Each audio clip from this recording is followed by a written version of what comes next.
আগেই যদি কোনো সিনেমা বক্স অফিসের রেকর্ড ভাঙতে শুরু করে তাহলে বোঝাই যায় সেই সিনেমা নিয়ে দর্শকদের উত্তেজনা কতটা।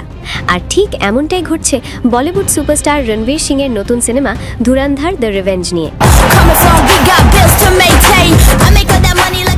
অগ্রিম বুকিং এর পরিসংখ্যান দেখে এখন সবাই অবাক, কারণ মুক্তির আগেই সিনেমাটি তৈরি করছে একের পর এক নতুন রেকর্ড।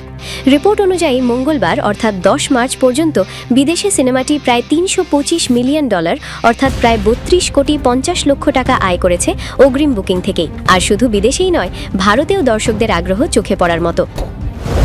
हिंदुस्तानी काफिर का सर काटकर मुशर्रफ के दस्तरखान पर रखा था।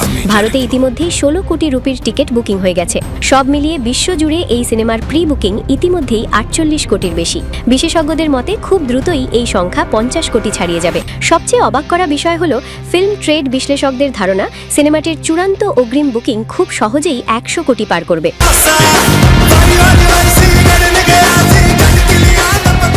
কিছু বিশেষজ্ঞ আবার বলছেন এই সংখ্যা 150 কোটি থেকে 200 কোটির মধ্যেও পৌঁছাতে পারে।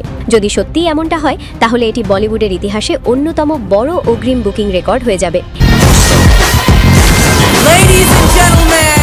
এই সিনেমাটি পরিচালনা করেছেন জনপ্রিয় পরিচালক আদিত্য ধার, আর সিনেমাটির শক্তিশালী কাস্টও দর্শকদের আগ্রহ বাড়িয়ে দিয়েছে। এখানে রণবীর সিং এর পাশাপাশি অভিনয় করেছেন আর মাধবন, সঞ্জয় দত্ত, সারা, অর্জুন এবং রাকেশ বেদি। অ্যাকশন, ড্রামা আর বড় বাজেট সব মিলিয়ে এটি হতে যাচ্ছে বছরের অন্যতম বড় সিনেমা। সিনেমাটি 19 মার্চ বিশ্বজুড়ে প্রেক্ষাগৃহে মুক্তি পেতে যাচ্ছে।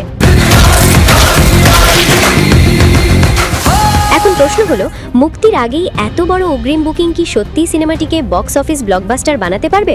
अब हिंदुस्तान तय करेगा।